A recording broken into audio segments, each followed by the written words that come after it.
na dito. Hi! And we are back with another video. Kasama ko si Wife T. First time nakasama ko siya sa vlog. So ngayon medyo tinopak siya ng kabaliktaran. Mag breakfast ride daw kami somewhere.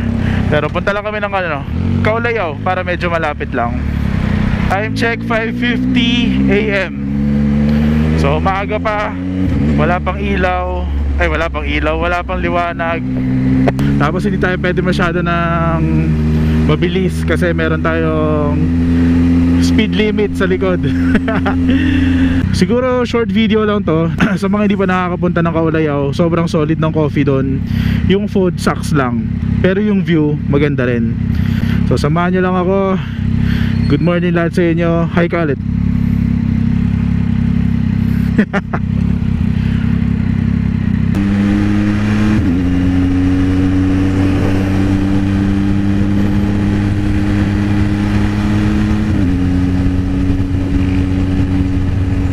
Ganda ng CR4 natin, no?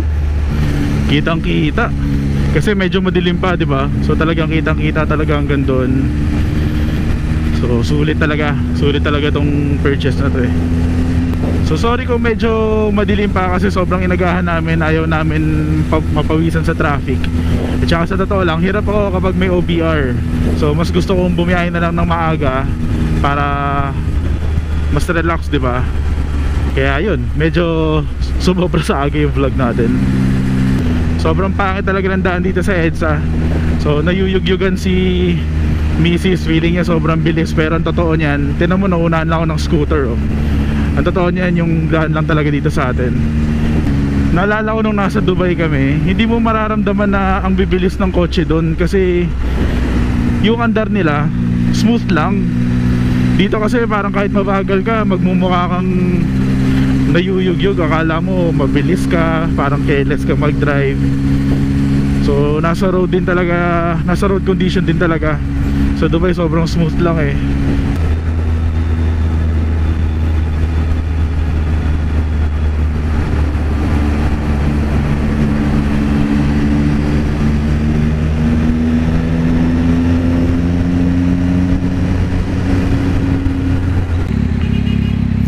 May aksidente ang aga. Kaya pala biglang may stop. Hindi ba dapat tinatabi muna nila yun? Try natin bilisan konti.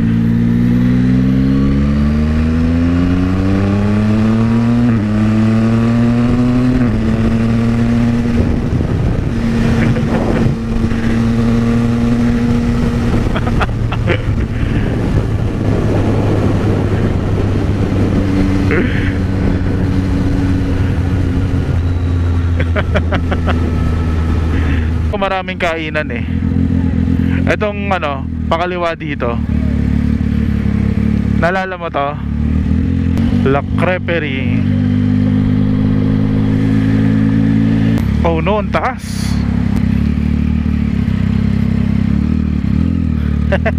Scary. Oo nga no, Turks na may drive-thru. Dunkin. Ang lapit. Doon tayo sa Kaulayaw. Actually yung daan ito parang papuntang Marilaki, kaya medyo familiar kahit papaano. Nakailang balik na tayo doon. Tsaka nakailang balik na rin ako dito sa Kaulayaw.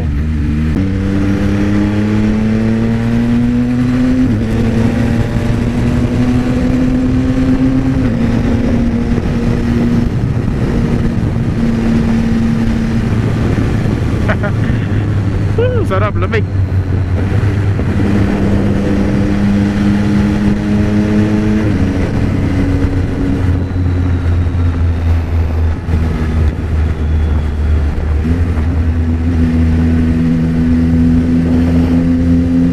Oh, may island na dito. Parang dati wala yun ah. Sa gitna si Kuya.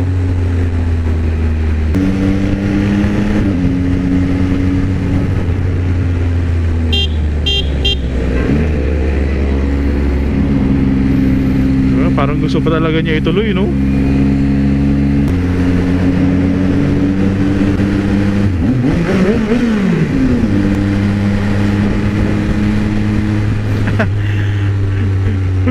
maliit na tunnel, bumubomba ba eh, no? Wala, newbie tayo eh, aminado naman tayo dun eh. Tsaka tagal na natin di bumubomba. Ngayon lang ulit. Marinig-rinig lang natin to, napakahingi na tambucho.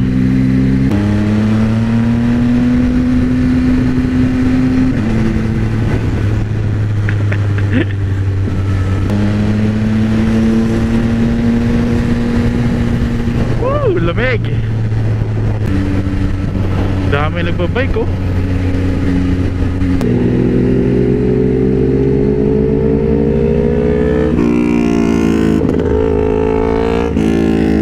Ingay, grabe.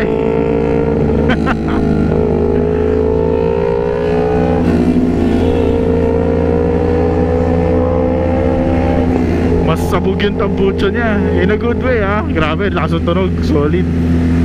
Nung una kong narinig yung Orion na in-offer sa akin, ganyan yung tunog nun eh. Ang lakas, pero nung nilagay ng resonator, parang naging ano, bassy. Yun naman talaga yung term nila kapag nag-aalok sila ng resonator.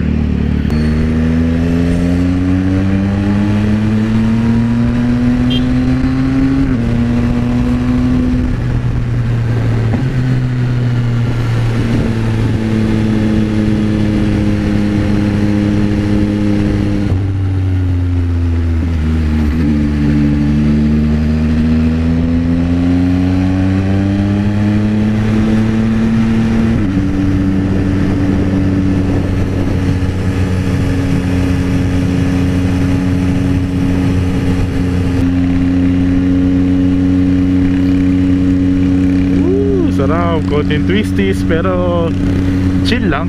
May angkas tayo ngayon eh. Tsaka ang daming kasabay na bike, so di tayo pwede maging sobrang careless. Feel lang natin yung konting banking. Tapos yung hangin, grabe yung hangin, sobrang lamig. Para talaga naka-aircon. 2 minutes, papunta na tayo ng Kaulayaw. Malapit na, time check 6:18. Pero ang dilim no? Para sa 6:18, grabe. O mukhang uulan. Ay, parang close. Parang close. 7.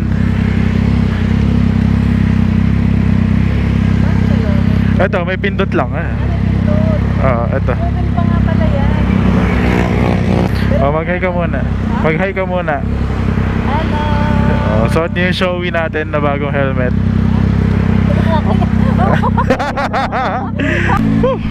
Okay, so tapos na kami kumain sa Kaulayaw. Pauwi na kami. Maliwanag na yung araw. So, quick breakfast lang with wife tea. Tapos itutok mo dito.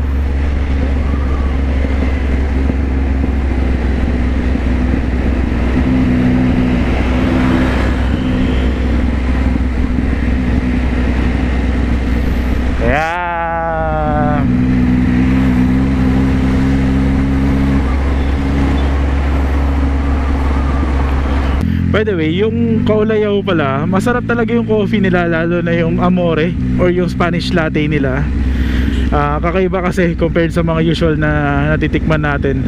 Diba yung Spanish, lagi namang meron yan nasa mga coffee shop eh. So dito sa Kaulayaw, sobrang solid ng Spanish nila. At ganun pa rin, kahit nung una, second at saka itong pangatlong try natin, masarap talaga. Ang ayaw ko lang sa kanya, wala silang free water. So puro bottled water lang kapag gusto mo uminom. Hindi naman kasi ganun yung style natin dito sa Pilipinas, so hindi ako sanay. Naalala ko kasi yung Singapore or ibang bansa kapag ganyan, wala silang bottled water, binibili lagi. So medyo weird lang na sa isang Tapsilogan, ganyan din yung style nila. Pero overall yung food nila okay naman. Yung tocino sobrang light lang nung una. Naging okay lang siya nung pinasunog namin ng konti kasi yung masarap na tocino for us. So okay naman, yung bango solid din. So all in all, pasado talaga yung Kaulayaw for me. Pero medyo pricey siya, FYI. Medyo pricey siya kasi yung bangos 320 ata, tocino nasa 250, ganyan. Hindi siya yung basta Tapsilog, Tosilog na presyohan, gano'n. So yun lang, konting review lang since Kaulayaw ang ating breakfast ride for today.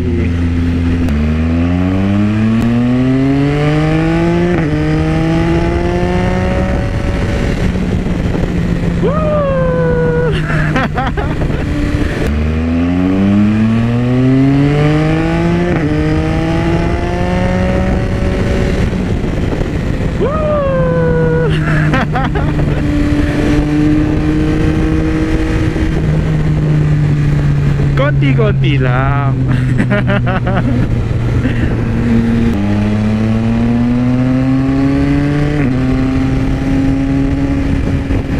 Okay, so I guess it's time to end the video. Tamang breakfast ride lang with the wife. Nabihira lang sumama. So solid quick ride na rin. So again, thank you everyone. Ride safe. Peace!